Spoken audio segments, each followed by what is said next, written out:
ध्यान है आप सब। सावन की पूर्णिमा कितनी पावन सरस, मन हर्ष जाता है राखी बांधे बहन। कच्चे धागे के बंधन में भाई बंधा, बहन की रक्षा का सदियों लेता वचन।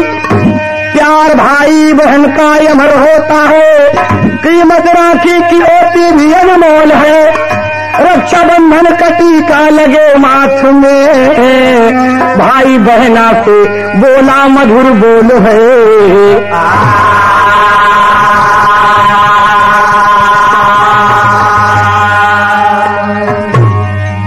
कितना सुंदर भाव मिला।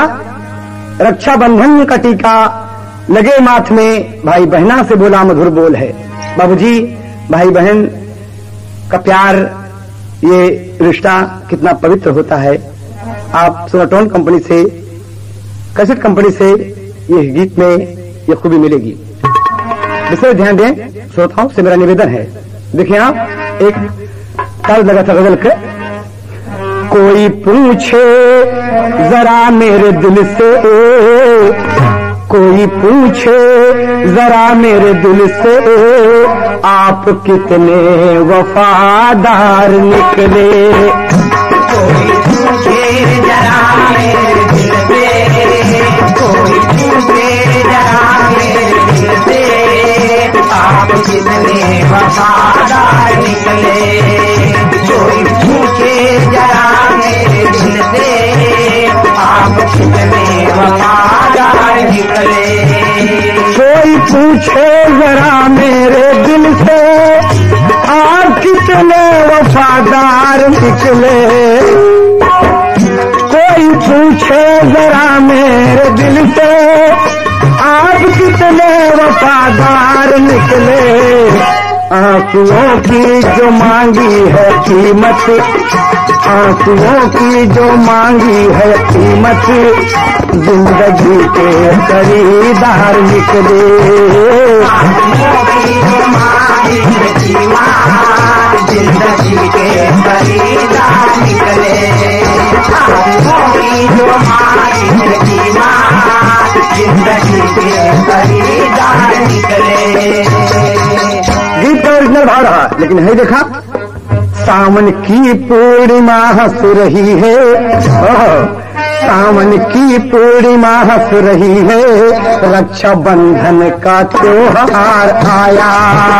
सावन की पूर्णिमा हंस रही है, सावन की पूर्णिमा हंस रही है, रक्षाबंधन का त्योहार आया। सावन की पूर्णिमा हंस रही है, रक्षाबंधन का त्योहार आया। सावन की पूर्णिमा हंस रही है, रक्षाबंधन का का त्योहार आया, बहन भैया को बांधेगी राखी, बहन भैया को बांधेगी राखी, लेकर सावन विमल प्यार आया। बहन भैया को बांधेगी राखी, लेकर सावन विमल प्यार आया। बहन भैया को बांधेगी राखी, लेकर सावन विमल प्यार आया। सभी मौसम में सावन मस्त निराला मौसम, सभी मौसम में सावन मस्त निराला मौसम, सभी मौसम में सावन मस्त निराला मौसम, लेकर आता है मधुर प्यार का प्याला मौसम। वसुंधरा के तन पे धानी रंग चुनरिया है, शीतल सुषमा बिखेरती चले बयरिया है। पपीहा पीती करे मोर नाचता बन में, पपीहा पीती करे मोर नाचता बन में, पपीहा पीती करे मोर नाचता बन में। सावन मदमस्त जोश भर दिया सबके तन में, वैसे तो पूर्णिमा हर माह में ही आती है, मगर सावन की पूर्णिमा दिया डुबाती है। भाई के घर में बहन बांधने राखी जाती, बांध कर कच्चा धागा भाई से कुछ है पाती। सच्चे हृदय से बहन बांध कर रक्षा बंधन, सच्चे हृदय से बहन बांध के रक्षा बंधन, सच्चे हृदय से बहन बांध कर रक्षा बंधन, सच्चे हृदय से बहन बांध कर रक्षा बंधन। कुमकुम का टीका लगा भाई के माथे, कुमकुम का टीका लगा भाई के माथे चंदा, कुमकुम का टीका लगा भाई के माथे चंदा, कुमकुम का टीका लगा भाई के माथे चंदन, कुमकुम का टीका लगा भाई के माथे चंदा, कुमकुम का टीका लगा भाई के माथे चंदा। उदयपुर खास का सावन भी क्या अनोखा है, सावन भी क्या अनोखा है, वक्त ने दे दिया विश्वास को भी धोखा है, वक्त ने दे दिया विश्वास को भी धोखा है, वक्त ने दे दिया विश्वास को भी धोखा है, वक्त ने दे दिया विश्वास को भी धोखा है। धन और दौलत की खातिर जहां में देखे जाते हैं रिश्ते बदलते, लाल साधन की जागी हृदय में, लाल साधन की जागी हृदय में, सत्य में उजड़ा संसार आया।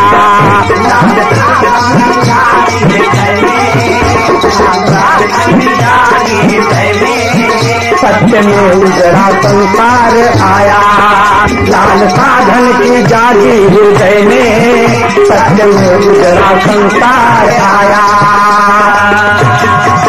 बाबूजी, इस कहानी पर आप मुलाजा फरमाएंगे सोनोटोन से, ध्यान दीजिएगा, विदेशिया का जरूरत है। चौथे क्लास मास्टर, हाँ सही मास्टर। उदयपुर गौआ में ठाकुर दयाल सिंह, प्रभा देवी रहली सुघर महारनिया। 11 बरिस वाके मोहन कुमार बेटवा, अरे शादी सुदा सासुर में द्रौपदी बहिरिया।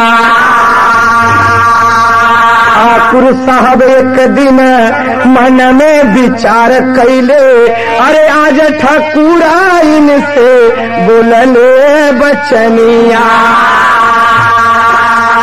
सावन का मेला सुंदर मथुरा में लागल हुए, आवा चली देखी आई दुनहा परनिया। आवा चली देखी आई दुनहा परनिया, आवा चली देखी आई दुनहा परनिया, आवा चली देखी आई दुनहा परनिया, आवा चली देखी आई दुनहा परनिया, आवा चली देखी आई दुनहा परनिया, आवा चली देखी आई दुनहा परनिया, आवा चली देखी आई दुनहा परनिया, आवा चली देखी आई दुनहा परनिया। ठाकुर दयाल सिंह उदयपुर के सावन में मथुरा चलने की तैयारी करते हैं। प्रभा देवी अपनी धर्म पत्नी से कहते हैं क्या चली बड़ी सुंदर भगवान कन्हैया की झांकी सजत है और सावन का बड़ा बढ़िया मेला लगत है और चल के देख आई। कहे कि अच्छी बात है चलें जैसे आपकी इच्छा है, मैं तो आपकी दासी हूँ। कितनी पारिवारिक और मार्मिक कहानी आपको सुनटों से मिल रही है। देखे बाबूजी तेरी का भाव है। मंडोले चलबे मथुरा नगरी, ओ मंडोले चलबे मथुरा नगरी, आस्था लगी धर्म में विमल हृदय कर बोले, मंडोले चलबे मथुरा नगरी।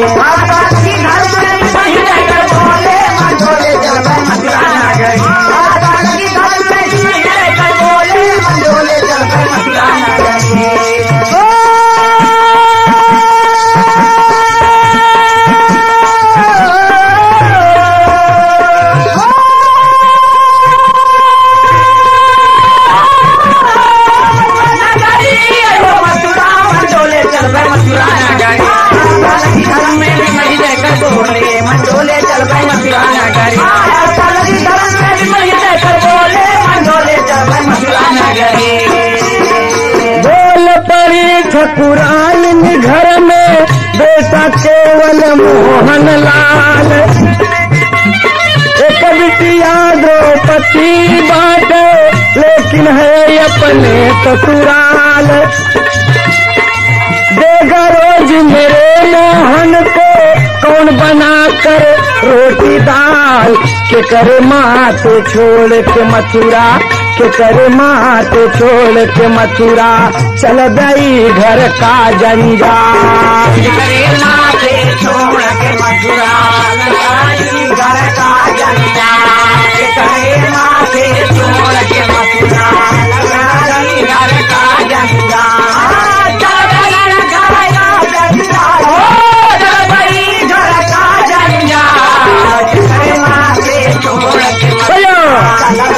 दोनों कौन थे?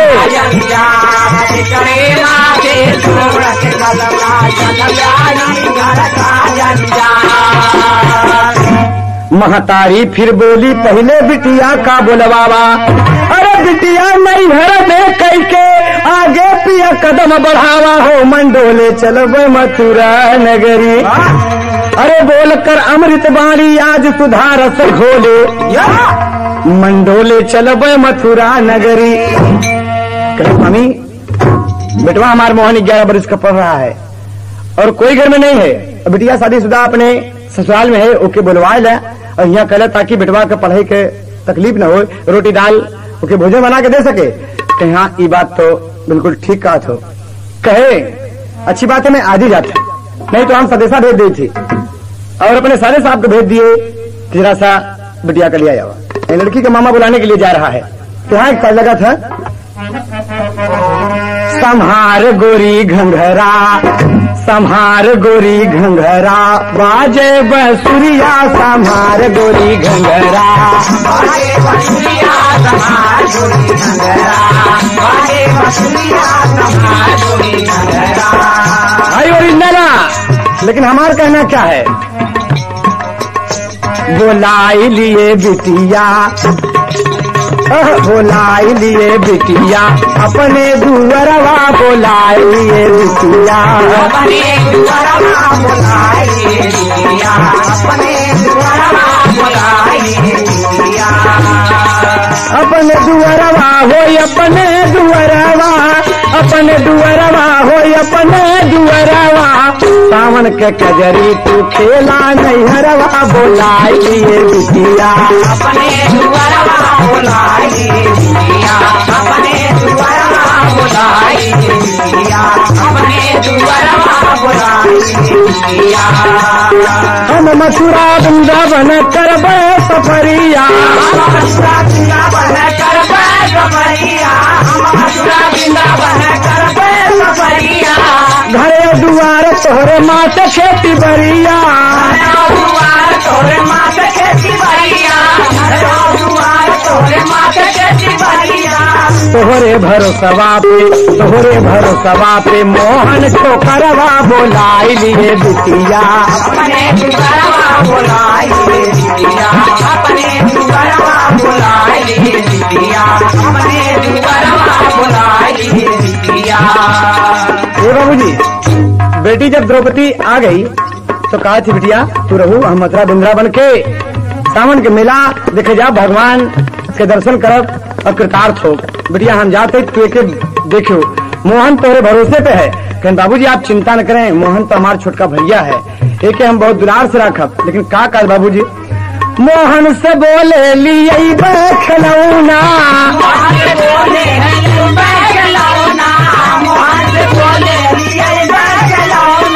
रोज पढ़े जाया घरे सूता बिछौना, घरे सूता बिछौना, घरे सूता बिछौना। दीदी तोहार लाई तोहरे कजरवा बोलाई लिए बिटिया, अपने दुबरवा बोलाई बिटिया, अपने दुबरवा बोलाई बिटिया, अपने दुबरवा बोलाई बिटिया। अपने दुअरवा हो अपने दुअरवा, अपने दुअरवा हो अपने दुअरवा। सावन के कजरी तू खेला नैहरवा बोलाई लिए बिटिया, अपने दुबरवा बोलाई बिटिया, अपने दुबरवा बोलाई बिटिया। सारी व्यवस्था करके दोनों प्राणी मथुरा को चल पड़े। और देखें इधर दोनों भाई बहन घर में रह रहे हैं। हफ्तों गुजर गया, असीम संपदा का मालिक एकलौता मोहन है बाबूजी। कहना है एक दिन बहन अपने मन में सोच रही है, रात को लेटी है, भाई मोहन बगल में लेटा है। बहन सोच रही है कि मेरी शादी हुई लेकिन मैं दुनिया का सुख समझ नहीं रही हूं। और अपने मन में सोच रही, रात को भाई बगल में लेटा है और क्या कह रही है, तर्ज है, मैंने खोई अपनी लाज, मैं ऐसी झूम के नाची आज की घुंघरू टूट गए, वो घुंघरू टूट गए। ओरिजिनल है लेकिन यहाँ कहना है, बहन सोच रही है, रात को लगभग 12:30-1 बजे हैं और सोचती क्या है, नींद न आई सारी रात द्रौपदी, सोच रही एक बात कि सपना टूट गया, वो सपना टूट गया, वो सपना टूट गया, वो सपना टूट गया, वो सपना टूट गया। नींद न आई सारी रात द्रौपदी, सोच रही है बात कि सपना टूट गया, वो सपना टूट गया, वो सपना टूट गया।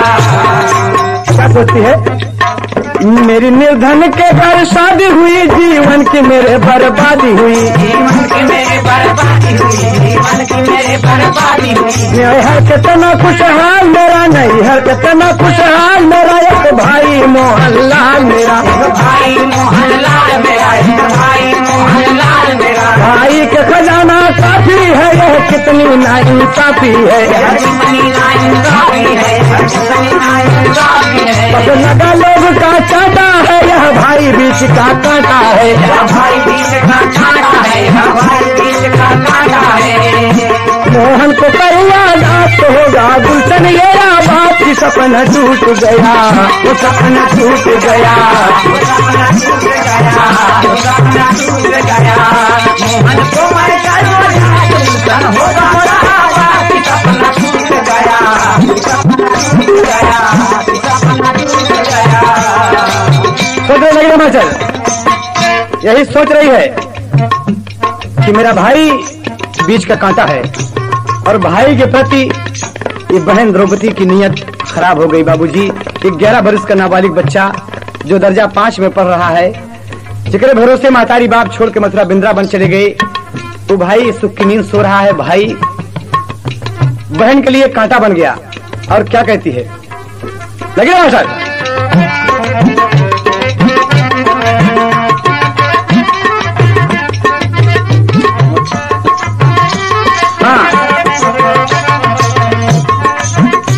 जौने बहन के भरोसे माँ बाप द्रौपदी के भरोसे पे मोहन को छोड़कर चले गए हैं, वो भाई सुख की नींद सो रहा है बाबूजी। और आज ये देखिए, ये बहन के दिल में, एक द्रौपदी कन्हैया की बहन थी कि भाई कन्हैया के उंगली में चोट लग गई तो अपनी साड़ी फाड़ डाला, और एक भाई की बहन ये है द्रौपदी। मन में ये फैसला कर डाला मोहन आफत का फरकाला। मोहन माँ बाप को भूल गया और पढ़ने वही स्कूल गया। वो कक्षा 5 में पढ़ता था, शिक्षा की सीढ़ी ना चलता था। दोपहर को छुट्टी पाया है, घर खाना खाने आया है। द्रौपदी का खूनी जलपात बस गई दिल में उसके घात, सपना टूट गया, सपना टूट गया, सपना टूट गया, सपना टूट गया, सपना टूट गया। नींद ना आई सारी रात होती तो नहीं एक बात, सपना टूट गया, सपना टूट गया, सपना टूट गया। हाय रे बहिनिया अरे कठोर होई गे जियरा हो, अरे पढ़ के दोपहरिया घरे आइल बा बिरनवा। जल्दी जल्दी हाथ धोवे बहिनी से बोला दीदी, अरे हमके खियाई देती हाथ से भोजनवा।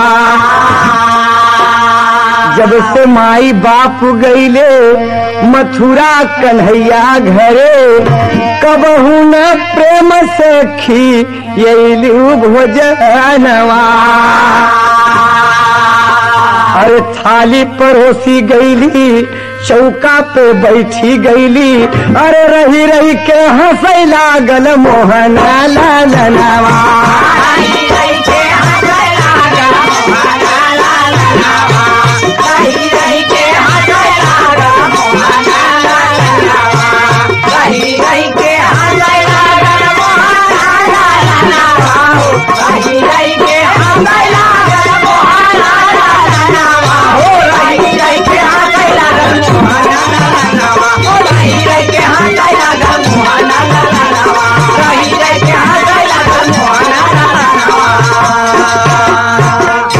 बाबूजी बैठा है चौका पे, बैठ गया बड़े प्रेम से। कहे दीदी आज तुम बड़े गुस्से में हो दीदी, क्या बात है? तुम मुझसे नाराज हो क्या दीदी? नहीं मेरी अच्छी दीदी, तुम मुझसे नाराज कैसे होगी दीदी? भाई इतने प्यार से अपने बहन से बाबूजी बोल रहा है, और बहन कहती है कि बैठ जाओ खाना खाओ। कहा दीदी बड़ी भूख लगी है, आज अपने हाथ से खिलाओ ना दीदी, सुबह भी आज आपने खाने को नहीं दिया दीदी, क्या बात है दीदी?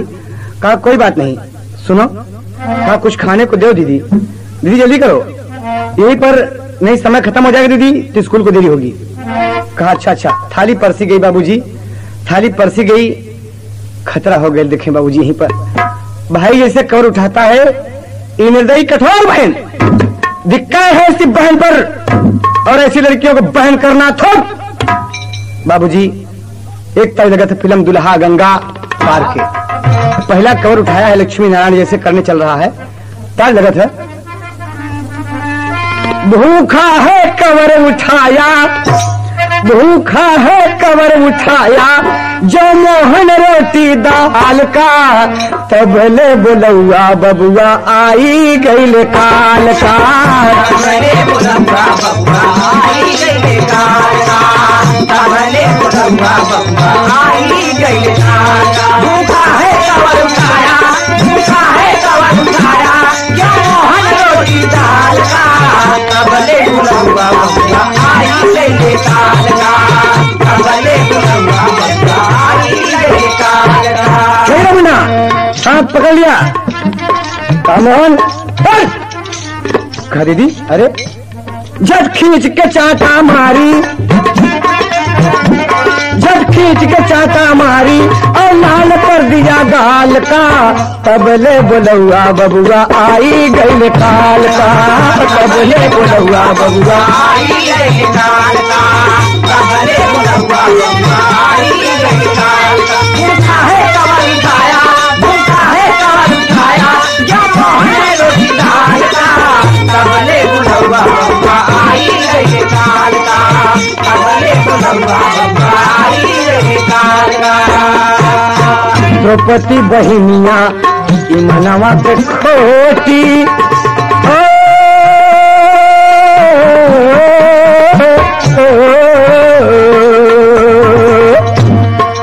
जो कभी बहनिया इमनवा के खोटी खाए नहीं दियले छोटे भैया के रोटी खाए नहीं दियले छोटे भैया का रोटी खाए नहीं दिए छोटे भैया का रोटी झट गर्दन पे चढ़ बैठी झट गर्दन पे चढ़ बैठी झट गर्दन पे चढ़ बैठी झट गर्दन पे चढ़ बैठी चक्कर है माया जाल का तबले बुलौआ बबुआ आई गईले काल का तबले बुलौआ आई गए काल का तबले बुलवा बब्बा आई गए काल का भूखा है कवर उठाया भूखा है कवर उठाया क्यों मोहन रोटी डाल का तबले बुलवा बब्बा आई गए काल का तबले बुलवा बब्बा आई गए काल का। और बाबूजी हाथ पकड़ के मोहन अपने छोटे भैया को उठाकर पटक दिया। कहा दीदी दीदी क्या कर रहे हो दीदी?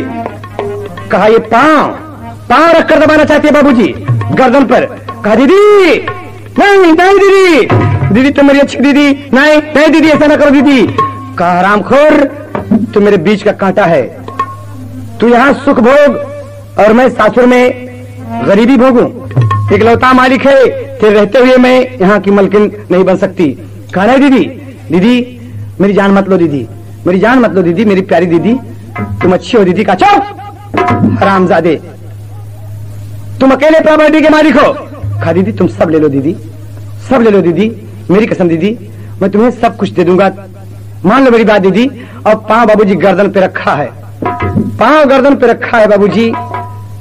और मोहन कहता है कि दीदी तुझसे हाथ जोड़ते हैं दीदी, तू हमारी बहन हो दीदी, माँ बाप छोड़ के हम चले गए दीदी, तू हमारी महतारी हो, एक बात हमारा सुना दीदी। मोहन क्या कहता है बाबूजी? सोनोटोन से सुने आप। कहा दीदी सुनो मेरी बात, सुन ऐ मेरी बहन ले लो सब मेरा धन जान छोड़ो, अपने भाई से नाता न तोड़ो।